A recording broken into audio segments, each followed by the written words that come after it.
I'm going to ensure that everyone's microphone has been enabled. Sweet. All right. Let me start by sharing my presentation. Okie dokes. Once again, welcome, ladies and gentlemen. I am Dumelon Tlapo. I am from UNISA Science Engagement Center.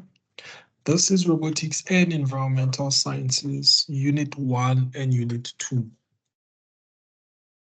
All right. So here in the environmental robotics and environmental sciences, I'll just give you a breakdown of what to expect, as well as I also have some guests in the house who will be making the session fun and interesting for all of us. All right, without wasting time, I'll proceed. So as I've indicated, I'm from UNISA Science Engagement Center. We are an accredited science center, just recently got level 1, and we are based in UNISA Science Campus in Florida, Johannesburg. So you can set an appointment, send an email, and pop in, and then you can come and see how we do things, and perhaps you might have 1 or 2 questions that you might have. Feel free to pop by if you do have time. And then within the UNISA Science Engagement Center, we have the Inspire Towards Science Engineering and Technology, which is called ISET Robotics Project. And like I said, today we'll focus on the introduction and robotics to the environmental sciences. I see there are 2 N's there. And then we'll also focus on the introduction to robotics and the My 2050 calculator. All right, the requirements of this robotics and environmental sciences course. Number 1, you don't need to purchase any books. It will be great for you to have an access to a robotics kit. If you don't have, there's what we call BrickLink Studio or Lego Digital Designer. And also have access to a computer with internet, as well as have very good software connectivity. Again, the interesting thing about this MOOC is that we have a massive open online course. And like I said, with an robotics kit, you will need an EV3 or a Spark Prime robotics kit. But if you do have a different type of a robotics kit at your convenience, feel free to use it as well. And we are going to make use of the environmental calendar, also known as the special days. And we're going to use the My 2050 calculator, as well as the Ocean Game, which is from the World Wildlife Fund for Nature, as well as the SESI for demonstration purposes. The learning schedule and the requirements here. Currently, this MOOC has 4 units, which is Unit 1. Unit 1, as I've indicated, is the introduction to robotics and environmental sciences. Unit 2 is the introduction to the My 2050 calculator. Unit 3 is the the environmental calendar. And then Unit 4, it's the robotics and environmental sciences of the future. All right.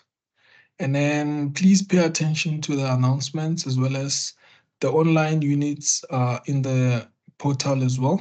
For those of you who don't know much about this, feel free to ask me later on. I can also encourage you of where to open your new account. You do not have to be a UNISA student, do not have to have experience, do not have to pay. It's a free online course. And some of the important resources that are there is the Robotics and the Environmental Sciences Overview document, as well as the assessment guideline and additional resources folder.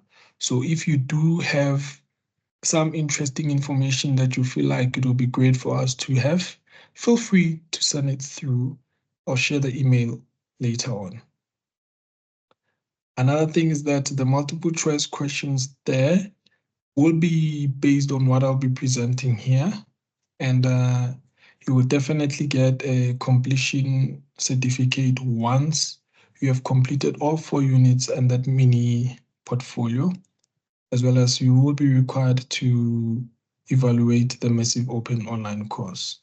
Before I go into the introduction, I'll ask whether do we have any questions from the participants so far? Any questions? All right. If you don't have any questions, I'll proceed. This was where I was. Okay. This session is kind of like what I've always wanted to do. I did talk to my team members. I'm looking on or opening a robotics debate, and it will be great for you to come with your groups of learners to the Science Center. That's why I initially started by showing you the address. So here in this introduction to robotics and environmental sciences, number one, we will be looking at the history of robots. We'll look at things like, yes, we know, or now that you know that the first programmable robot, known as the Unimate, was developed by George and Joseph in the late 1950s. It was a hydraulic manipulator arm that could perform repetitive tasks. It was used by car makers to automate metalworking and welding processes.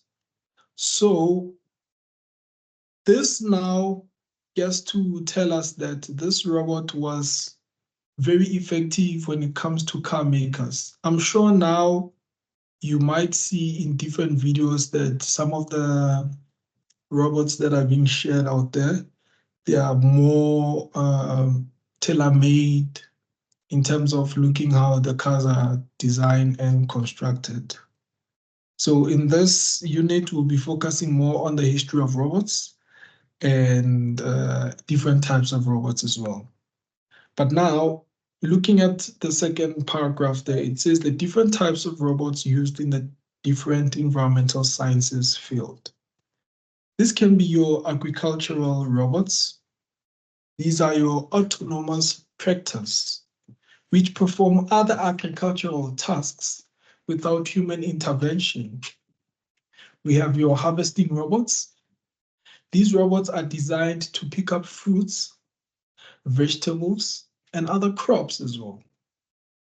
We have harvesting robots that can improve efficiency and address labor shortages in agriculture. So the main reason why I'm focusing on agriculture is because of I want to usher in my guest who will be talking more about smart agriculture as well as a robot that is used to sanitize a house. But there are different types of robots as well. And then you'll see that the explanation of environmental sciences. Oh, wait, before I proceed, do we have any questions? The reason why I'm busy pausing like this, it's so that we can be cynic, we can be in one. I want us to be together on this part. All right, I see we don't have questions for now. Let me proceed where I left off.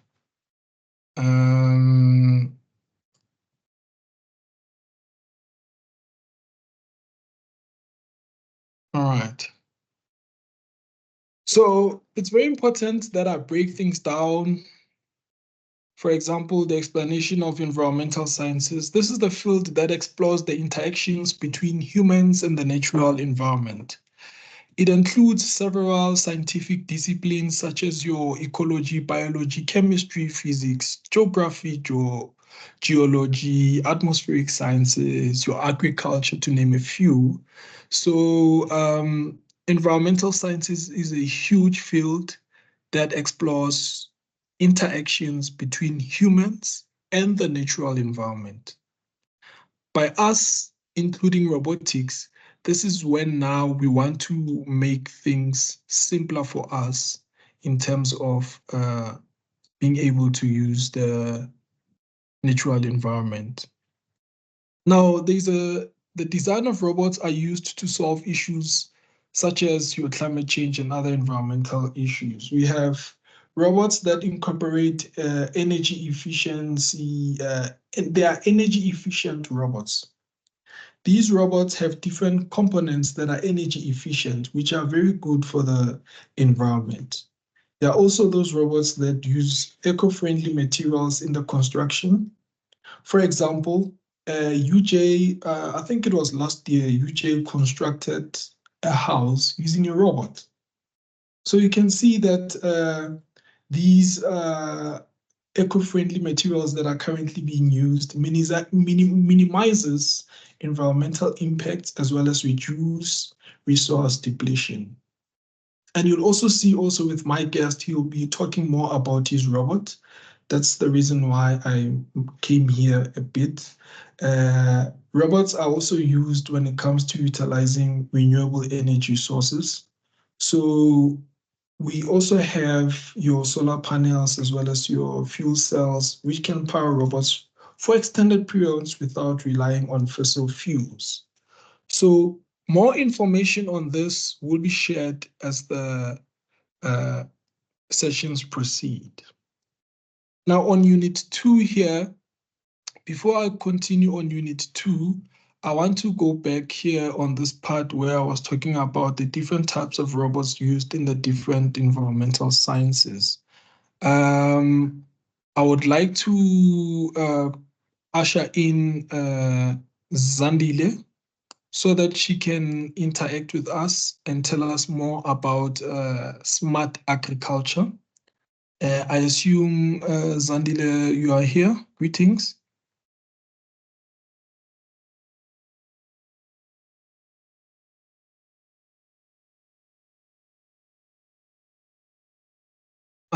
Kindly please unmute yourself, Sister Zandile.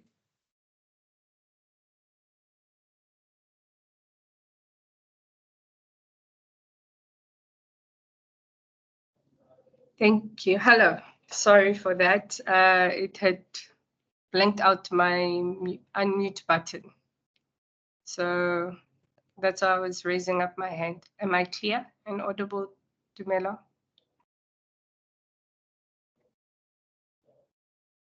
Hello? Yes, yes, I can hear you clearly. Can you hear me? Yes, I can hear you clearly. Thank you so much. Hello to everyone. And thank you so much, Dumelo, for giving me and my company this platform. I would like to share my presentation. I made you a presenter, yes. Yes, I would like to share my presentation with you guys.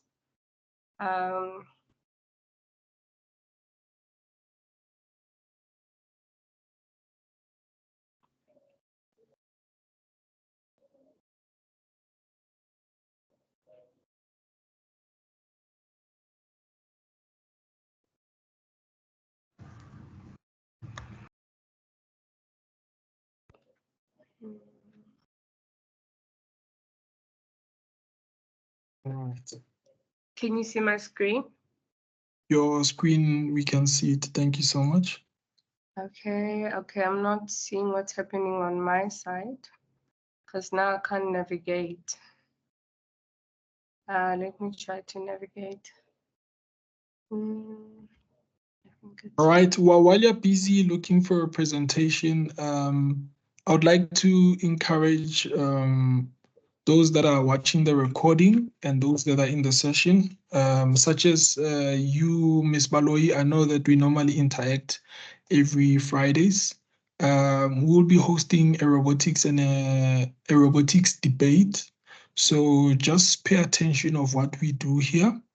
And the main purpose of the robotics debate is to introduce the learners to different types of environmental sciences fields, mainly in robotics, as well as increase their literacy and reading knowledge.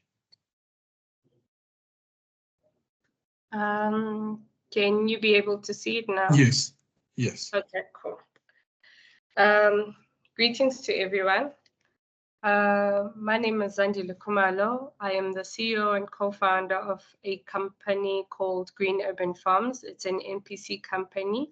Basically, Green Urban Farms is a social enterprise where sustainability meets innovation through smart agri-tech farming. And as a forward-thinking social enterprise, we dedicate to cultivating a greener future for our nation through collaborative efforts with local farmers, and also being able to make sure that the next generation gets this type of exposures of how farming and technology is moving within our industry.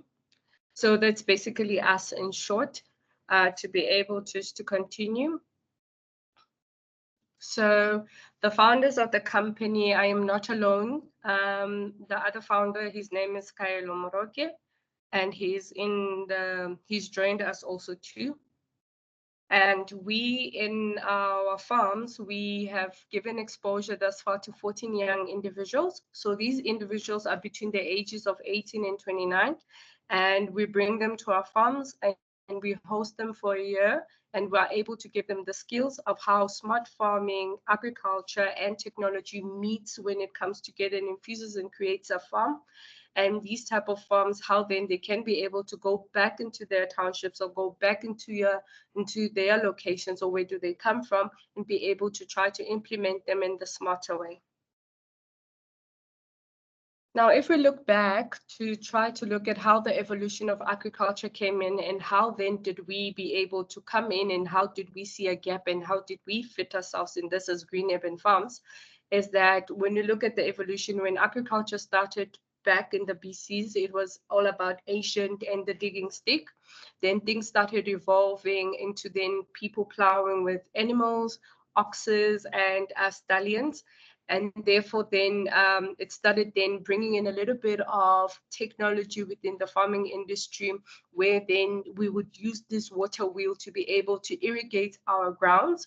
And then tractors came into play, and then mechanical technology started coming in, where then tractors and combine harvesters, and being able to evolve and bring in more technology about that within the tractors that came in. But then when agrochemicals and monoculture started coming in, that's when then smart agriculture started coming in, because of the climate change that is happening in our country. Because then rain, sometimes it rains when we didn't expect it. And therefore, those are the things that we as youngsters, when we look at farming, we then start to find it boring and don't want to be a part of it anymore. And then we look at other interesting careers, only to forget who's going to be feeding the next generation if there are no youngsters that come into the agricultural space at this age. So when we started back in 2016, our farms, then we started saying, let us do vertical farming and then fit ourselves into these smart agricultural sectors, where then now we would skip right through to now where then it's called sustainable agriculture, to start then bringing these type of farming to the urban spaces. So just to give you a little bit of a background, what is hydroponics? So basically hydroponics and how did it come about is just the cultivation of plants in water. So we do not use any soil. So basically when people see us, they would call us soilless farmers, because there is no soil. We use other different types of grow medias called coco coir, which comes from the coconut husks. When people are done there at Bahamas, it's the outer shell of a coconut. So when people are done using the coconut for what is it being used for, being able to take out the juice, being able to take out the oils out of the coconut, the husk itself, then it gets to be used as a grow media for people who grow using hydroponics.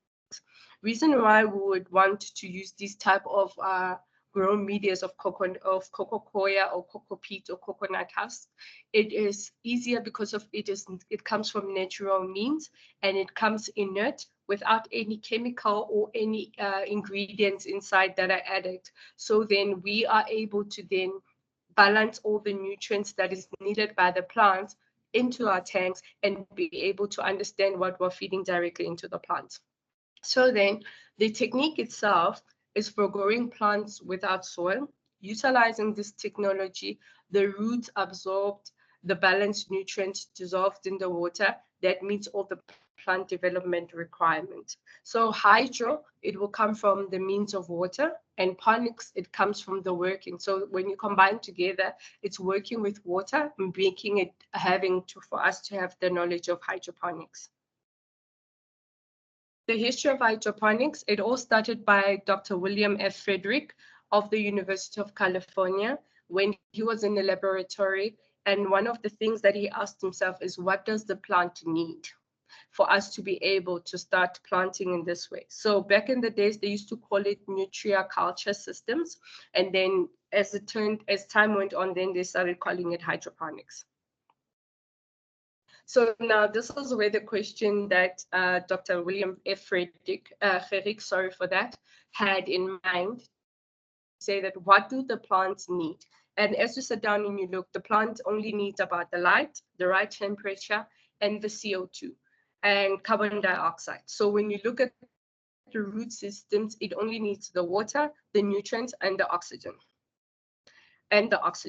Now with both of all those, it will help the plant to be able to create photosynthesis for itself. Therefore, then we can be able to start looking at farming in a different way, where then we can start then putting it on unused rooftop spaces, on concrete spaces within our backyards, within the urban spaces, urban areas, within schools. Then we can be able to see farming in a different way, even though open field farming still is important. But then there are ways that we can be able to farm, because then people now are starting to come into the urban spaces.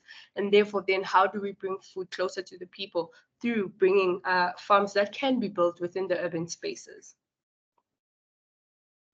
Now, these are the different types of hydroponic systems, which then the most famous system and one of the systems that we are using in our farms, it's called the nutrient film technique system. This type of a system, it's where you use the white NFT profiles to actually use them as your plant systems. Then you've got your deep water culture.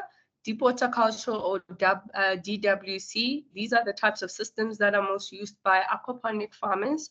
And then they would actually just submerge their produce within the water that the box that it will be created to keep the water, to hold the water. And therefore the produce will be floating on top of that nutrient water.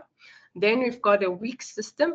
In a weak system, you would have a weak cotton that will be submerged into the nutrient solution water. And that cotton will then transport the water up into the roots of the plant. And that's how the plant then gets nutrients from the water that you would be having through the weak system. Then we have an EBBN flow. Some people might call it an ebb and flow. Now, this type of a system basically is just a flood and drain system, where you would flood the roots of the crops with nutrient water, and then have a timer maybe for 15 minutes, and then drain out the water and allow oxygen to be able to create within the chambers where you have planted your plant. And we have a drip system. Drip system is most famous for your vine crops. When I'm saying vine crops, I'm meaning your tomatoes, your cucumbers, any plant that would actually need a holder at the bottom and be able to keep up some trellising that will be needed for there. So with the drip system, then the water will be timed to drip at a certain amount into the plant, where then the dripper will be directed to the roots of the plant, and the excess water that is not used, then it gets back into the nutrient solution tank. Then one of the other systems that are called is called an aeroponic system, which is the last system. These type of systems are used in indoor farming, where then you would have a room, and then create the temperatures that are needed by a plant that you would have outside. So you would have your light, which then will give you the sun rays, your blue, your red, and your yellow, which then would emulate the sun itself. And then you would also have your water and your misters here at the bottom that will be on a timer base to keep the roots in a moisture area. So those are the type of systems that hydroponic have, even though there's even more systems that are coming about. So more, I believe in the next coming 10 years, we would have more advanced and much more better systems than what we have now.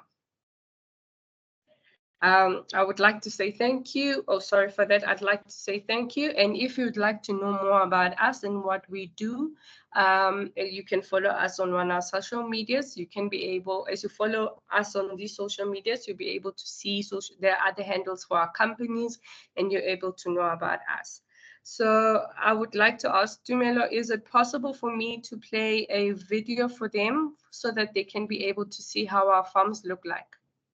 Yes, please. Okay, cool. Thanks. So I'll just play you guys a video just to give you an insight of how our farms look like, where we have these youngsters that we have.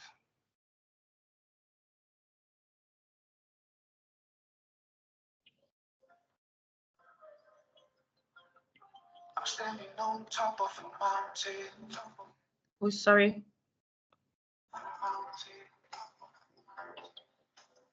I'm calling all of my people. So this one is our rooftop farm that we have on the rooftop of Morningside Shopping Center. The victory of an African child.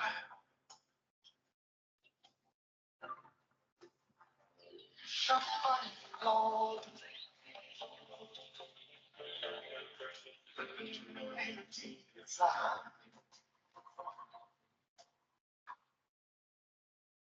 It's time to celebrate the victories of an African warrior. A peace and ball. My best advice on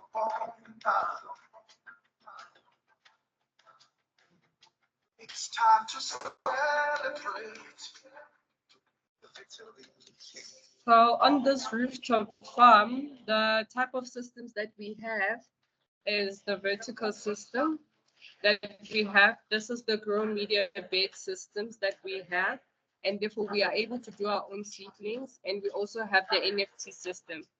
Now with this rooftop farm, we're able to supply the shopping center, all the restaurants in the shopping center that we have. So we are able to supply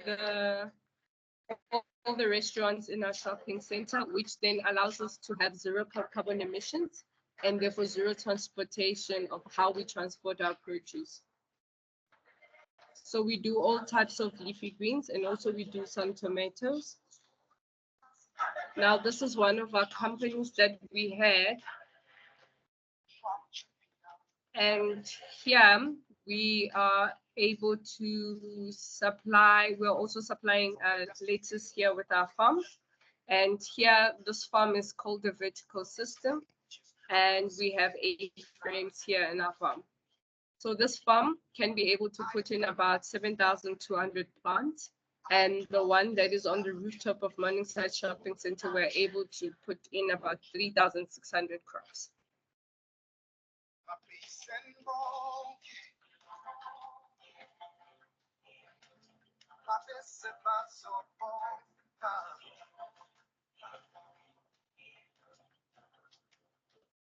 time to celebrate the victories of an African warrior. Tell the world I'm not shy. So what you see now is the youngsters that we've been having.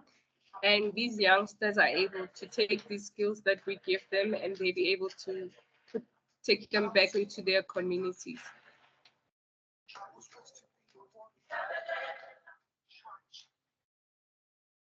Thank you.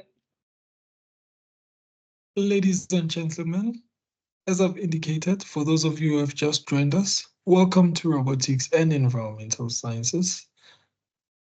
The aim of Robotics and Environmental Sciences is to ensure that we encourage technology within the environmental sciences space. For those of you who would like to get hold of Zandile and her team, please make use of our email address, and we'll certainly ensure that we do keep you in touch with them. And Zandile, just a question from me before I open the platform to others. Are you also doing this in schools as well? Are you doing it at a fee or perhaps, and that's number one. And then number two, I remember I asked Kaelo this question last week, but for the benefit of our participants, I'll ask it again. Are we only planting vegetables or can you also plant fruits? Those are my two questions. Okay. Thanks, Dumelo. Sorry, I've also asked Kaelo to come in if he can be able to answer the questions too. But yes, we do farm in schools. So we have about one school that we have developed and we do consultation with. So it's based in Orange Farm, and we are just making sure that those guys are able to produce vegetables and be able to supply the school feeding scheme. So one of the farms that we are running and operating and we have built, we've just recently built that one. It's the one in Jabulani in Soweto, and we have put up 2 greenhouses there, where then we are able to open it up to school learners for them to be able to get that type of exposure. So now we are trying to trickle down our footprint of exposure to also the youngsters that we have that are in school, because then we have taken care of those between the ages of 18 to 29. And now we're feeling that it's time that we also take care of high school kids and also primary kids, that we do it in doing tours and be able to bring them to be able to come ask questions that they need, to come learn about what hydroponics is. Yes, we do that. And on your second question, yes, we do. You are able to do it to be able to do it with fruits, but only on the berry side with hydroponics. I haven't seen any farmer that's doing hydroponic farming basically with peaches and any other fruits, but on the berry sector they can, because berries can grow in greenhouses, so you can be able, but it's only limited. And again, it goes according to the type of system that you use. So if you could see on the video, we've got NFT systems where we've put our lettuce in, and we've got the boxes which are called grow medium beds, where we've got our baby spinach in, and then we've got another different type of system for the tomatoes because they go up. So every little crop or every crop group that you would have, from vine to leafy greens to your beetroots and your onions, your scallions, everything in each group has got a type of a system that will intake the crop that you have. So you need to be able to make sure that you can be able to do your research before you start then deciding on the plant that you have, so that you understand the type of system that you'll be working with. I hope that answers you, Dumelo. Thank you so much. Thank you so much also for making the explanation of environmental sciences clear, because we can see that there are interactions between us and the natural environment. And also, thank you so much for ensuring that you have even answered some of the questions below here, or the explanation that I did, you even demonstrated it nicely, because you are incorporating energy efficient components.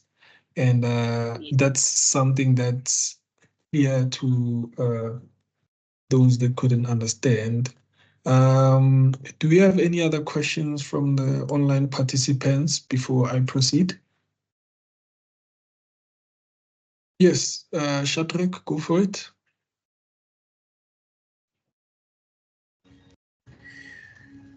Hello, can you hear me? Loud and clear. All right. Thank you, Zandile, for this presentation. So my question was, I would like to know, because I know every system has got its own limitations. What are some of the limitations that you can find in your system or the area for improvement? Thank you. Okay. Okay, yes. Thank you so much for the question, Shadrach, and thank you so much, Dumelo. What I can say is that if just a quick one. Now, if you're looking at the NFT, which is the most famous system in the hydroponic space, which are the ones with your white pipes and your white long pipes with the holes on top, those type of systems usually you would have your short rooted crops or your which are your lettuce and your herbs, basically, which is your herbs. You can have your spring onion, your basil in there. Your you can't have your rosemary or your mint because they are more thicker when it comes to the stem system, so it creates a very thick stem. So it's better to plant it in a different type of a system, like an open bag system, which then it won't break your system if you're using NFT. But if then you're going to use like your deep water culture system, some people use gravel inside it. So with gravel inside, you will need to actually have your leafy greens also, because then when you are supposed to plant your beetroot, if you've got a box and some gravel inside, so if you do your beetroot or your carrot, they would actually change shape in there, or they would not have the ability to push through the rocks that are withholding underneath it. So basically, your rooted crops won't work in there, but your leafy crops would work, like your tomatoes and your lettuces. If then you're looking to do your beetroots, your carrots, your onions, those type of crops that go underground or that would go underneath the grow media, it's best to use your cocoa coir, the more softer ones, your cocoa coir, your cocoa peat, your fibers, or your sawdust. Some people use sawdust. So if you've got those, then it's easier for the vegetable to actually push through the grow media for it to create the bulb that it needs, or the pointy that the root that it needs, like the carrots. So that's why I'm saying it's quite different. So if you're doing your tomatoes, people use things called Dutch bucket systems or your open bag system. We have open bag systems, and with the open bag systems, because you need a dripper to be able to just go straight and drip into the roots of your plants, then you can be able to use it and be able to have a height between where your plant is and to where you'll be able to trellis it. So you need about 2 meter, 1.5 meter to 2 meters for you to get a good vegetation out of your tomatoes, for instance. So those type of systems is the ones that you would need to look at and be able to see what other farmers are using in terms of that. And then it all now goes to your irrigation system as to how they irrigate and your nutrients that you balance in there. Yep. Thank you. Thank you, Shadrach. Thank you also for your question. I see Ms. Baloi, your hand is up. Go for it. Thank you very much, Tumelo, and the visitor that we are having today. My question, let me start with the comment. We had tried to implement this at school level, but we could not because we are from Limpopo and we didn't have the connection with the farming community that could assist us as a school to be able to start our hydro. Then we had dropped that 5 years back. I'm interested, but even though I'm not sure how to go about that. Then number two, in the class of technology, term 3, learners are expected to generate or to develop their mini pet on trying to solve some of the problems that we are faced with as a society. We had tried also to create our own irrigation system using that other one that you spoke about, where you will then control the water drops that is received by a particular plant. What I want to check with you is, how possible it is for us to be able to teach learners of such and not at a cost that as a school will be restricted not to do that. Because if you check currently, the integration of technology into farming is now a favor, or it will be a favor to our learners. Thank you very much. Okay, thank you for the question. I'll just need to clarify. So, Ms. Baloyi, I just want to understand so that I answer you properly. So your question is that how would you be able to create a course or a learning criteria around the students that you would have, which I believe are there in primary? This is a high school Okay. learners with technologies from grade 9 learners. And then with agriculture, we are doing with grade 10 to 12 learners. Okay. So it's quite of a difficult one because we've never had challenges in terms of us being able to be able to teach using our farms. So I think it would be best if we could get into a conversation after so that I can be able to understand clearly how then would you want to teach it, because it's all about creating a platform or a learning course around it. So it will be quite difficult for me to answer at this current moment. I will have to understand in depth as to what criteria would you want to achieve for the learners to be able to understand what is being done into the gardens. So I would like to have a conversation with you after in details and in depth so that I can be able to help you with that. All right. Thank you so much for that. For those of you that just joined now, we are talking about the introduction to robotics and environmental sciences. And Zandile just shared her presentation. This is about smart agriculture or urban farming. And I'm going to usher in my friend, met him a long time ago, Mr. Shadrach. Please share with us and just clarify what I've been saying through your presentation. Are you available?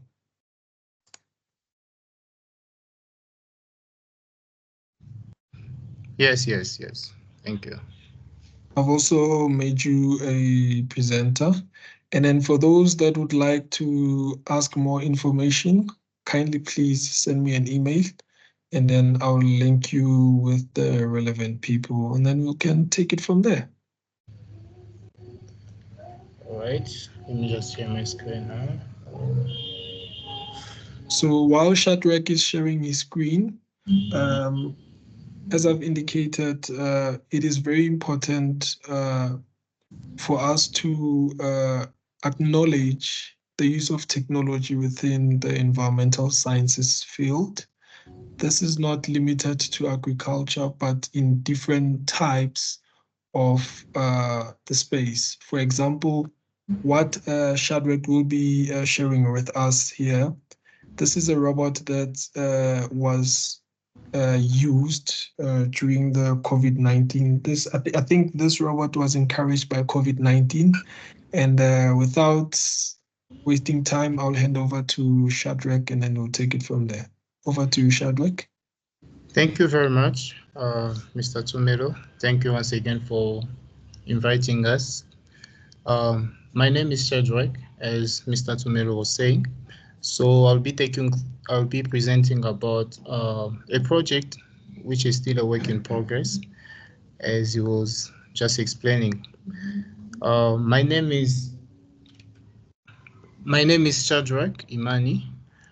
I'm an entrepreneur and also a master's student in industrial engineering at Tshwane University of Technology. So I'll be presenting with Mr. Muhula.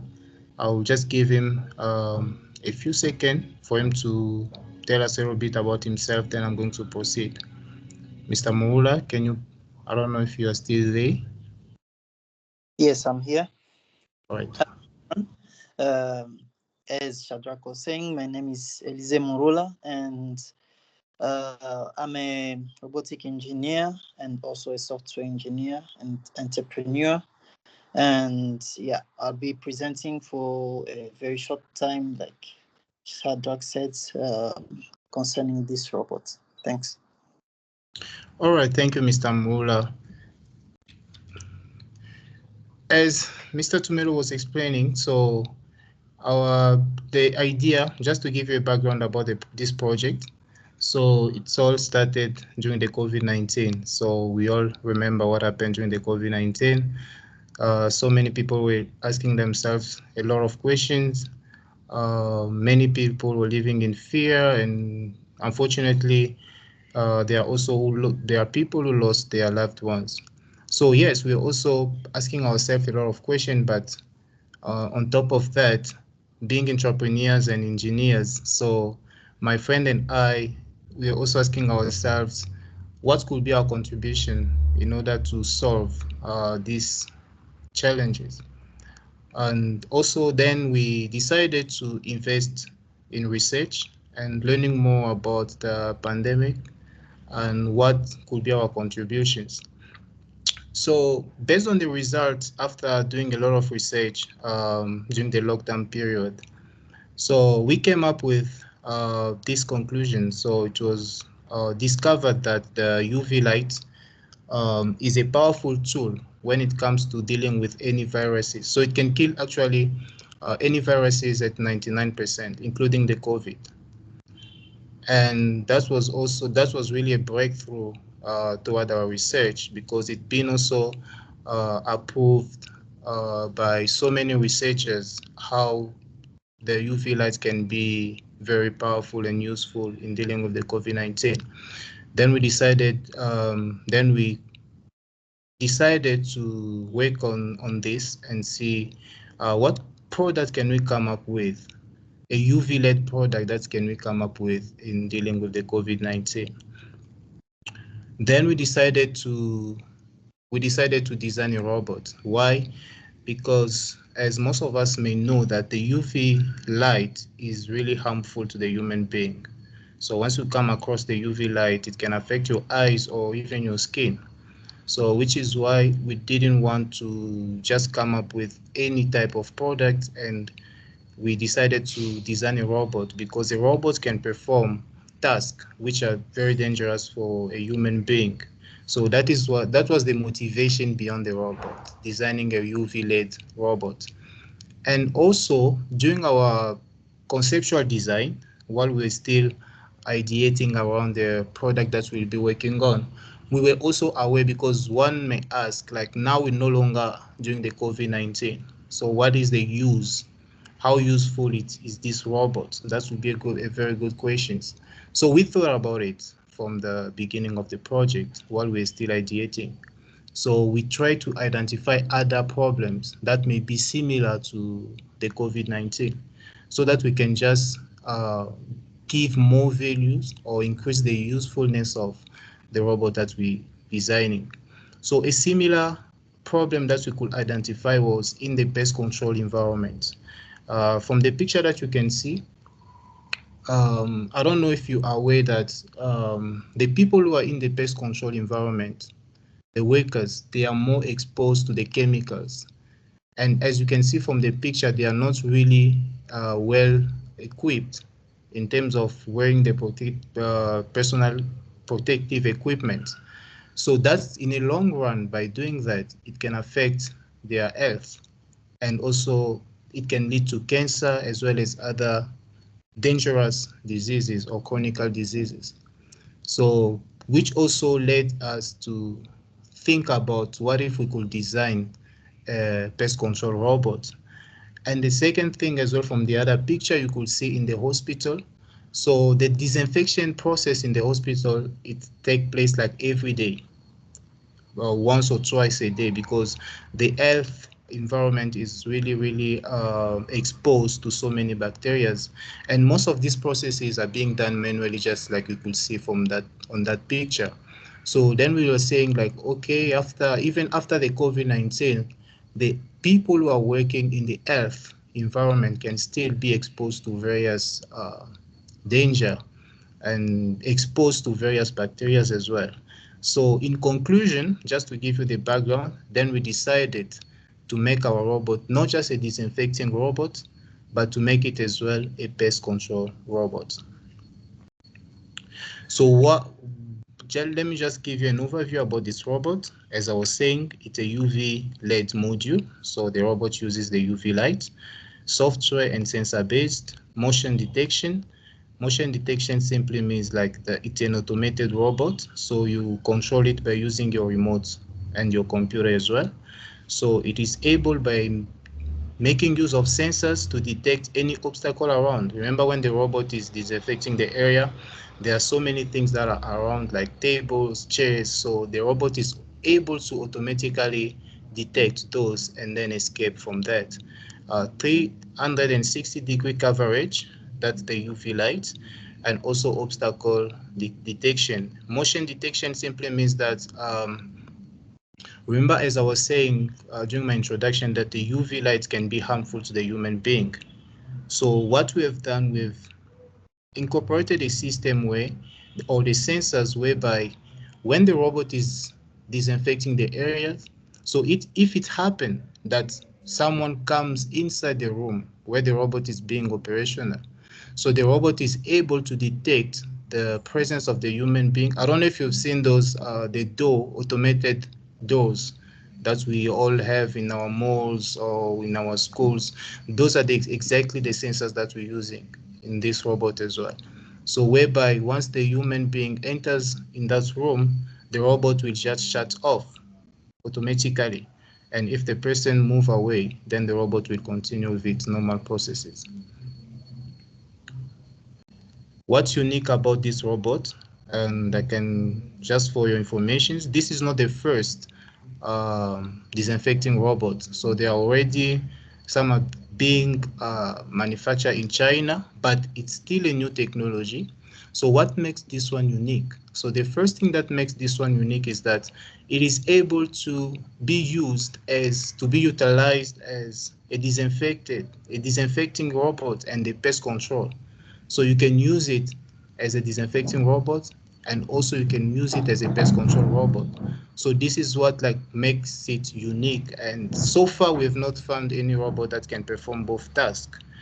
And also it is user friendly. Remember I was saying that you use the softwares. So if you analyze the robot that you found in the market, or like those who are being manufactured in China, for instance, those softwares, you need to be knowledgeable. You need to be a software engineer or someone who is advanced when it comes to IT. But this one, we're trying to come up with a software whereby even a layperson can easily make use of this robot. And also, as I was saying, it's able to detect, it's able to detect if a human being is around, and then the robot automatically will stop. This is like a preventive measures in terms of, so that it's not harmful to the human being while being in operation. I don't know if this one is important, but I'm going to allow Mr. Murula to take us through the design diagram, just for those who are in the robotic field can maybe learn more about the design diagram of for these products. Mr. Murula, I don't know if you're ready. Very quickly, you can take us through this. Yes, I'm ready. Okay. Hi again. I will start with the I'll call it processor or the brain of the robot. We use the Arduino, which is a microcontroller, and it takes in about 9 volts and like from a battery, and we use that we use 5 volts like to um, power the motors that drive bots, and also it has a 3 volts output.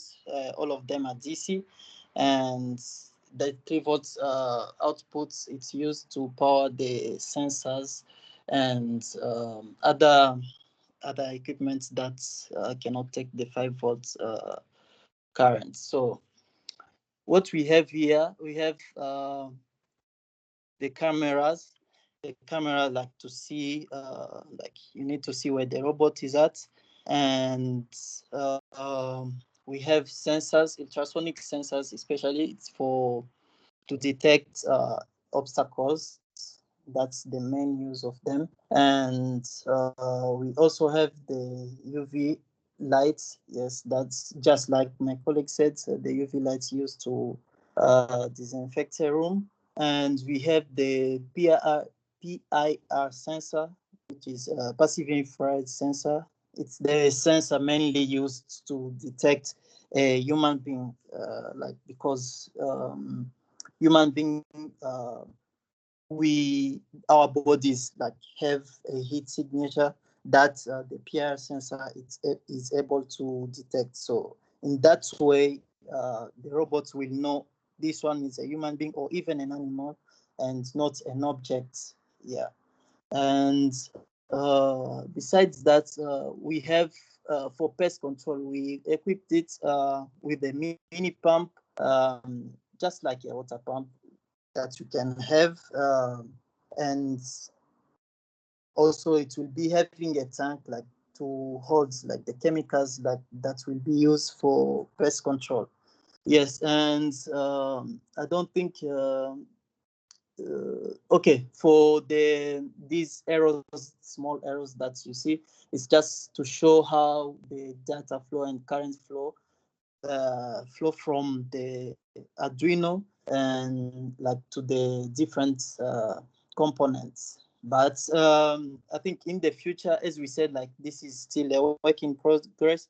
In the future, I was thinking like we will have to become to have small compartments. Like we don't control like everything from just one Arduino. Like we can have a central one, but we have different other controllers or microcontrollers to control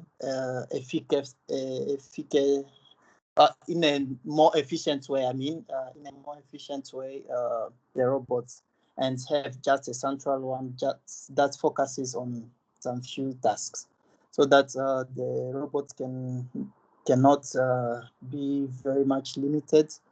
I hope that is much understandable. And it's also powered by a 12-volt battery. And the 12 volts like directly connects to the motors of the robot. Yeah, but the movement and everything are controlled by the Arduino. Thanks. And I'll move to the bill of material, which is the next slide. The Here we have some few of the materials that we used. The ultrasonic sensors, about 4 of them. The reason why you don't see prices here, it's because like prices changes. Yeah, and they vary from shop to shop. But once you Google like these names, you'll usually find like the current price that the equipment is being sold at. And we have passive infrared sensors, about 8 of them, LiDAR sensors, about 2 of them. In case you wonder which one is a LiDAR sensor, it's used to usually map a room and also detects objects, just like an ultrasonic sensor, but LiDAR sensor is more advanced. Yes, and we have UVC lights, one of it to disinfect a room and kill every microbes or viruses that are airborne, basically. And we have the robot arm. Robot arm, the use will be like to equip it with the sprayer, like to spray the pesticides and everything to kill the insects. Yes, And we have camera. The camera is set to let the user know like where is your robot, and you see where it's going. And also the microcontroller, which I said it's the Arduino board that we used, and a 3D printer just to print out like the covers and everything that we may need on the robot, and the water pump, like just to pump the pesticides and other chemical liquids that we may have in the tank of the robots. Yes, and I think that's about it. Yes. Thanks. Thank you so much, Mr. Murula. Just to emphasize on the 3D printer, so we decided to use a 3D printer because from what we've seen actually in the market, because these types of robots are really expensive. So the cheapest one is like costs around 95,000. So by making use of the 3D printer, so it will help us to really cut the cost and make it even more cheaper and affordable as well. So very quickly, we're almost done with our presentation. So I'll take you through a video. So the first one is just a prototype that we have designed, which explain exactly everything that we are presenting about. Here we go.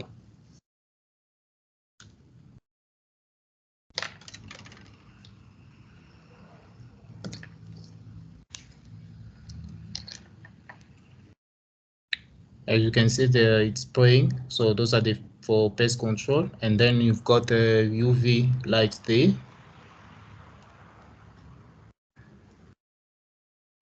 So you can see by making use of the sensors, it's able to detect any obstacle around.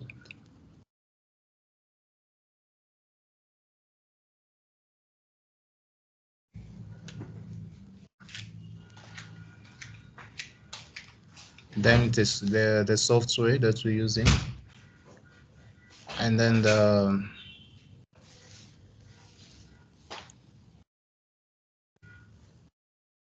that was the remote control. All right, the last video, it's also a short one. This is a simulated model. So we also designed it on our computer. The first one was a prototype. And this one is, we designed it from our computer just to give you more, to allow you to understand more. You can see that it is able to detect, so it's not gonna bump to the wall just by using the sensors. And from this one, it's like 180 degrees, but the robot that we're going to design will cover like 360 degrees. So we still have to improve on this simulation model because it covers only 180 degrees. Then there's a table right there, and then it's able to detect and then move away from that. So the UV light can cover up to 2 meters, the one that we're using here.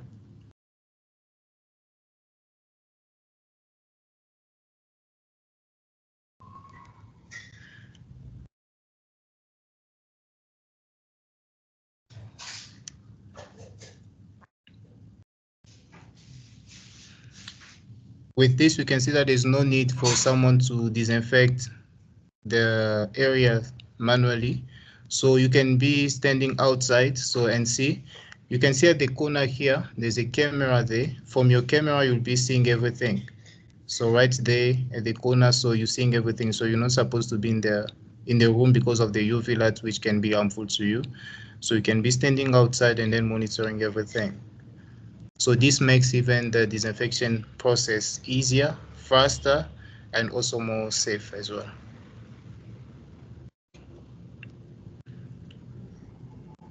And this is the last slide. So we've done a lot of presentations around, and also we had a chance to receive also many awards, which includes TUT Innovation Challenge 2021. So there was around 95 innovative project that were being presented, and we managed to receive the second prize. And also the Falling Lab 2022 as well. We won the second prize as well. So we've presented this project to so many platforms, and it's been a long journey. So we are still working on it, as I was saying.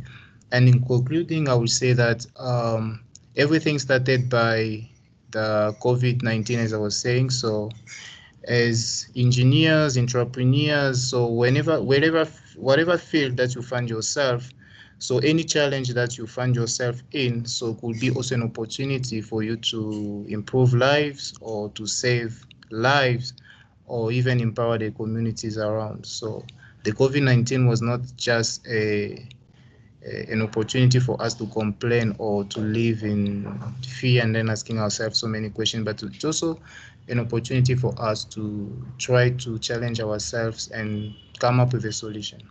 Thank you for listening. Thank you, Shadrach, as well as to your colleague, Elise. Both of you gentlemen have answered questions that will be in unit 4. So tomorrow I'll be touching more on unit 4. And on that unit, we'll be talking about the negative and the positive impacts of robots in our workplaces, as well as the daily lives, as well as the future of robots in helping us to reduce issues that we get to face day to day. And then some of the recent innovations, which is definitely your robot. And then we'll be discussing some of the interesting facts about the robot. And I see that you and your team have covered that part. But just to open the platform, I see now it's 4 minutes past, it's 9 minutes past 4. Quick question from my side. Your robot, does it use a battery or is it being charged? If so, how long can it last for?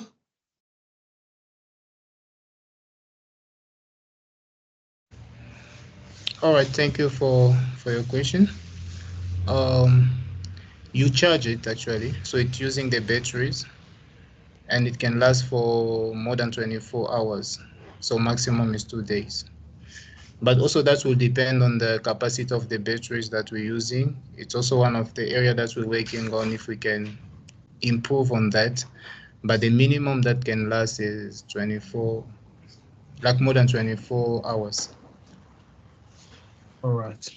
Yeah. Do we have any questions from our online participants? Feel free to raise your hand, and then we can give you an opportunity to ask questions to Mr. Eliezer and Shadrach. Otherwise, if there aren't any questions, due to time, I think this presentation was supposed to end around 4:30. So yes, we are on time. But I would like to thank both of the presenters. And on Unit 2, it's about the introduction to robotics and the My 2015 environmental calendar. Here in this unit, it's about the history of the environmental calendar that will be touched, as well as there will be a discussion of what the purpose of the My 2015 environmental calculator is all about.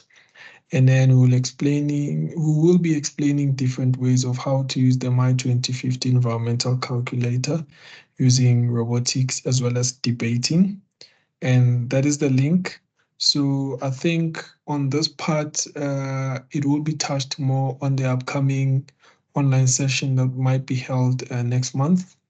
And then for those of you who do have questions or would like to follow us on our social media pages, that's our Facebook pages as well as our YouTube channel. And then I would really like to appreciate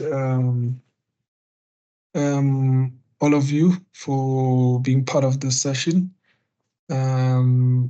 It was really great having you here. And that's the email address that you can use to contact us. Please note that this is all about information sharing. This is Robotics and Environmental Sciences. And thank you so much for being part of this once again. Please note that the Robotics and Environmental Sciences, the aim is to educate the general public about technological use, as well as to encourage the young ones to pursue careers into sciences, technology, as well as environmental engineering. Otherwise, I thank you. Do we have any questions before we close it off? I see there's no questions. Ladies and gentlemen, thank you so much to you, Mr. Elizier, Shatrek. Thank you to Zandile. Thank you so much, Kaelo. I really appreciate the time. And for those that are watching the recording, thank you so much also for taking the time to watch the recording. I'm Tumelo Nhlapo, and I'm from UNISA Science Engagement Center. I'm signing out. Thank you.